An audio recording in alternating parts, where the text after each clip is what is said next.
Boruto episode 209. கதையோட ஓப்பனிங்ல கவாக்கிக்கு ஜீகன் மொத்த leaf வில்லேஜையுமே destroy பண்ண மாதிரி தான் ஒரு கனவு வருது.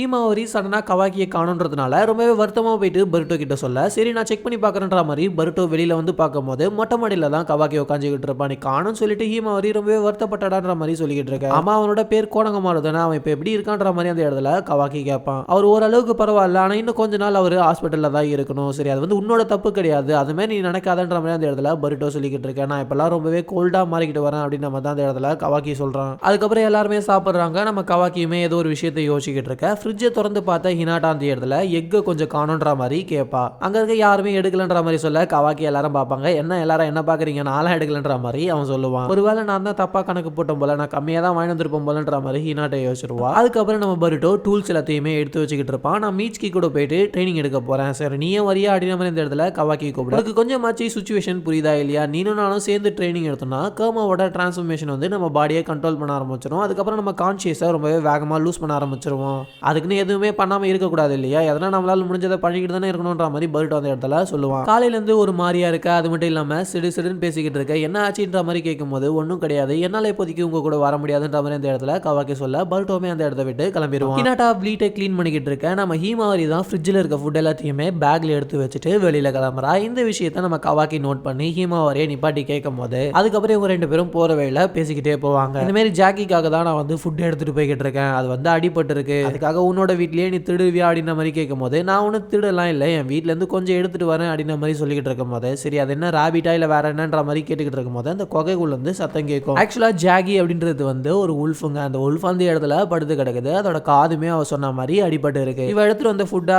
பக்கத்துல எடுத்துட்டு போக அது கொஞ்சம் பார்த்து கொஞ்ச நேரம் முறைச்சிக்கிட்டே இருக்க. அதுக்கப்புறம் இவ வந்து ஃபுட்டு வைக்கிறா, அதுவுமே சாப்பிடுது. போன வாரம் ஹீமாவரி காட்டுக்குள்ள விளையாண்டுகிட்டு இருக்கும் போது தான் அடிபட்டு ரொம்பவே பசியோட இருக்க இந்த உல்ஃபை பார்த்தா அப்படின்ற விஷயத்த அந்த இடத்துல சொல்லிக்கிட்டு இருக்கா. நீ ரொம்பவே வினோதமான குழந்தையா தான் இருக்குன்ற மாதிரி தான் அந்த இடத்துல கவாக்கி சொல்லுவான். இன்னமும் இதுக்கு சாப்பாடு பத்தலன்னு சொல்லி நினைக்கிறேன், நான் காட்டுக்குள்ள போயிட்டு எதனா இருக்கான்னு பாக்குறேன்ற மாதிரி சொல்ல, இதுவே போய் அதோட சாப்பாடை தேடிக்காதான்ற மாதிரி தான் கவாக்கி கேட்பான். ஜாகி இப்போ ரொம்பவே வீக்கா இருக்கு, அதனால நான் சொல்ற விஷயத்த நீ புரிஞ்சுப்பேன்னு நினைச்சுதான் நான் உன்னை கூட்டு வந்தன்ற மாதிரி அவளுமே சொல்லிக்கிட்டு இருக்க. சரின்னு சொல்லிட்டு அவங்க ரெண்டு பேருமே காட்டுக்குள்ள இருக்க போயிட்டு ஒரு மரத்துல இருக்க ஃப்ரூட்ஸ் எல்லாத்தையுமே பறிச்சு போட்டுக்கிட்டு இருக்காங்க.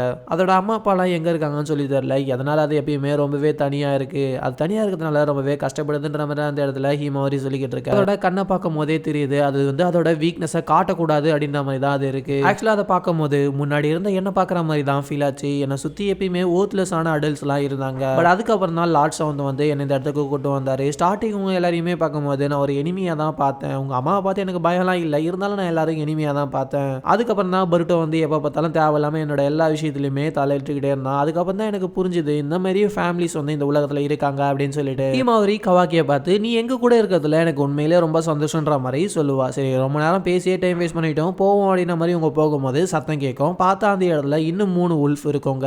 இவங்க வந்ததை பார்த்த உடனே அந்த உல்ஃப் எல்லாமே அந்த இடத்த விட்டு தப்பிச்சு ஓடிடும். இவங்க வீட்டுக்கு போக ரெண்டு பேரும் சேர்ந்து எங்கன்னா போயிட்டு வரீங்களான்ற மாதிரி ஹினாட்டா கேட்பா. அதெல்லாம் சீக்ரெட் அப்படின்ற மாதிரி சொல்லிட்டு ஹீமாவரி அவளோட ரூமுக்கு போவார். டின்னர் சீக்கிரமா ரெடி ஆயிரும், ரெண்டு பேரும் வாங்கன்ற மாதிரி அவ சொல்லுவா. அடுத்த நாள் காலையிலுமே இவங்க ரெண்டு பேரும் சீக்கிரமாவே கிளம்ப, என்னடா இவ்வளவு சீக்கிரம் கிளம்புறீங்கன்ற மாதிரி பருட்டோ கேட்பான். அதெல்லாம் உங்களுக்கு தேவையில்லாத விஷயம்ன்ற மாதிரி சொல்லிட்டு இவங்க ரெண்டு பேருமே கிளம்பிடுவாங்க. ஒரு கடையில ஃப்ரீயா ஃபுட் தராங்க, அந்த விஷயத்தை போய் வாங்குவாங்க. இது எப்படி உனக்கு தெரியும்ன்ற மாதிரி அவ கேட்க, எனக்குமே சில விஷயங்கள்லாம் தெரியும்ன்ற மாதிரி கவாக்கி சொல்லுவான். இப்ப ஜாக்கிக்கு போயிட்டு நம்ம இந்த விஷயத்தை கொடுக்கலான்ற மாதிரி பேசிக்கிட்டு போய்கிட்டு இருக்கும் போதே கவாக்கிக்கு வந்து ஜீகன் லீஃப் வில்லேஜை டெஸ்ட்ராய் பண்ணியிருப்பான் இல்லையா, அந்த விஷயம் வந்து ஞாபகம் வரும். இன்னொரு பக்கம் நம்ம பருட்டோ அண்ட் மீட்ஸ்கி வந்து அவங்க வீட்டில் இருக்க புல் எல்லாத்தையுமே பிடிங்கிட்டு இருக்க, இந்த உதவிக்கு ரொம்பவே நன்றின்ற மாதிரி ஹினாட்டாவுமே சொல்லிக்கிட்டு இருப்பான். வர வர கவாக்கி வந்து ரொம்பவே வினோதமா பண்ண ஆரம்பிச்சுட்டான், ரொம்பவே அன்ஃப்ரெண்ட்லியா இருக்கான், எதை பத்தியே யோசிக்கிட்டே இருக்கான், எனக்கு தெரியாவே அவனை புரிஞ்சிக்கவே முடியலன்ற மாதிரி அந்த இடத்துல பருட்டோ சொல்லிக்கிட்டு இருக்கான். ஜீகன் வந்த விஷயத்தை பத்தி அவன் நிறையவே யோசிச்சதுனால அந்த மாதிரி இருக்கலான்ற மாதிரி மீட்ஸ்கி சொல்லிக்கிட்டு இருக்கும் போதே சடனா அந்த இடத்துல ஹினாட்டா பருட்டோ இந்த இடத்துக்கு வான்ற மாதிரி கத்தவொடனே என்ன ஆச்சுன்ற மாதிரி நம்ம பருட்டோவுமே ஷாக் ஆகிறான். இன்னொரு பக்கம் ஹீமாவரி வந்து என் அண்ணன் எப்பயுமே என்ன ஒரு சின்ன பொண்ணு மாரி ட்ரீட் பண்றான், எனக்கு அதை நினைச்சு ரொம்பவே கடுப்பா இருக்குன்ற மாதிரி தான் சொல்லிக்கிட்டு போறா கவாக்கி கிட்ட. இவங்க ரெண்டு பேரும் அந்த குகைக்குள்ள போய் பார்க்கும்போது அந்த இடத்துல அந்த உல்ஃப் வந்து இருக்காது. ஸோ ஒரு கரடியோட ஃபுட் பிரிண்ட்ஸுமே அந்த இடத்துல இருக்கும். அதை ஃபாலோ பண்ணி இவங்க ரெண்டு பேருமே போய் பார்த்தா அந்த இடத்துல அது கீழே விழுது. ஆக்சுவலா அது வந்து இறந்து போய் கிடக்குங்க. ஹீமாவரி அந்த இடத்துல ரொம்பவே வருத்தப்படுவா, எதனால எப்படி நடக்கணும் அப்படின்னு அந்த இடத்துல அவ கேட்கும் போது சில நேரத்துல சில விஷயங்களை நம்ம நம்மளால தவிர்க்கவே முடியாதுன்ற மாதிரி தான் அவன் சொல்லுவான். சில டைம் நேச்சராகவே இது வந்து ஃபுல் ஒயிட்டாக இருக்கும், மற்ற உல்ஃப்லாம் கலர் வித்தியாசமாக இருக்கிறதுனால இது தனியாக இருக்கிறதுனால தான் இது அனிமல்ஸ் வந்து அட்டாக் பண்ணியிருக்கோன்ற மாதிரி அவன் சொல்லுவான். எதனால அப்படி நடந்திருக்கணும், எல்லா ஃபாக்ஸுமே சேர்ந்து பண்ணியிருந்தோன்னா அது வந்து உயிர் பொழைச்சிருக்கலான்ற மாதிரி அந்த இடத்துல சொல்ல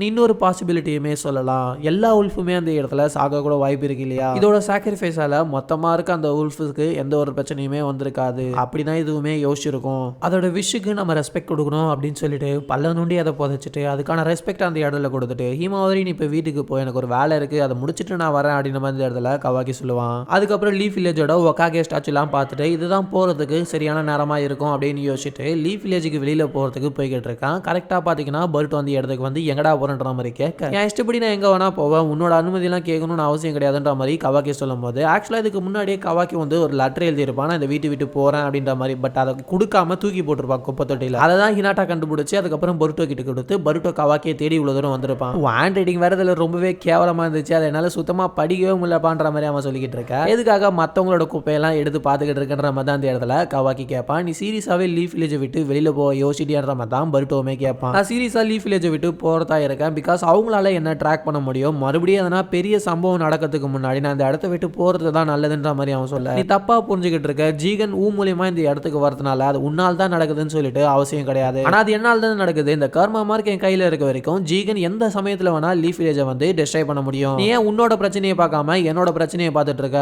எனக்குமே இந்த கர்மா மார்க் நினைச்சு பயமாவும் ஆங்ஷியஸாவும் இருக்க தான் செய்யுது, இருந்தாலும் நம்ம இந்த விஷயத்தை ஃபேஸ் பண்ணி தானே ஆகணும். இந்த மாதிரி ஒரு முடிவை நீ ஏன் எடுக்கிறன்ற மாதிரி கேட்க நான் ஆல்ரெடி முடிவு பண்ணிட்டேன், நீ நல்லா உன்னை பார்த்துக்கோ, நான் இந்த இடத்த விட்டு கிளம்புறன்ற மாதிரி கவாக்கி சொல்றான். ஆனா நீனே இந்த விஷயத்தை சுயமா முடிவெடுக்க கூடாதுன்ற மாதிரி சொல்லிக்கிட்டு இருக்க, வேற ஆப்ஷனே கிடையாது, நான் வெளியில போய் தான் ஆகணும். கவாக்கி அந்த இடத்துல இன்டெரக்டா நான் முன்ன மாதிரி இருந்தேன்னா எதை பத்தியுமே யோசிச்சிருக்க மாட்டேன், பட் உங்க ஃபேமிலி கூட எல்லாம் பழகிட்டதுக்கு அப்புறம் எனக்கு நிறைய விஷயங்கள் மாறிடுச்சு, அதனால தான் இந்த ஒர்த்லெஸ்ஸான வில்லேஜை விட்டு நான் வெளியில போறேன். மற்ற வில்லேஜுக்கு போனாலுமே அவங்க இந்த மாதிரி வில்லேஜை விட்டு என்னை துரத்தி தான் விடுவாங்க. அது மட்டும் இல்லாம ஹாஸ்பிட்டல்ல இருக்க கோணகமாருவுமே இதை தான் எதிர்பார்ப்பாரு. இன்னொரு வாட்டி ஜீகன் லீஃப் வில்லேஜுக்குள்ள வந்தானா இந்த வில்லேஜை ஒரு ரத்த வெள்ளமா ஓட ஆரம்பிச்சிடும், அதனால தான் சொல்றேன் இது ஒண்ணுதான் ஆப்ஷன், இந்த லீஃப் வில்லேஜை விட்டு வெளியில போகணுன்ற மாதிரி அவன் சொல்லிக்கிட்டு இருக்கும் போதே அந்த இடத்துக்கு ஷீகமாரு வரான். உன்னை கண்காணிக்க நாங்க ஆள் வச்சிருக்கோம்ல அப்படின்ற மாதிரி அவன் சொல்லும் போது என்னை யாருமே நம்ப மாட்டாங்க, நான் இந்த வில்லேஜை விட்டு போறது தானே உங்களோட விருப்பமே, அதை நீங்க எதிர்க்க மாட்டீங்க இல்லையா அப்படின்னு சொல்லிட்டு கவாக்கி வெளியில போக ஷீகமாரு அந்த இடத்துல ஷேடோ ஜூட்சு மூலமா அவனை கேப்சர் பண்ணிட்டு என்னோட பொசிஷன்ல நான் எப்பயுமே கரெக்டா தான் இருப்பேன், எந்த ஒரு வில்லேஜா இருந்தாலும் உன்ன மாதிரி ஒரு ஆளா அவங்க வில்லேஜ்ல வச்சுக்கிறது மூலமா பெரிய பிரச்சனை அவங்க வில்லேஜுக்கே இருக்குன்னு தெரிஞ்சா கண்டிப்பா வச்சுக்க மாட்டாங்க. பட் நருட்டோ அந்த மாதிரிலாம் இல்ல,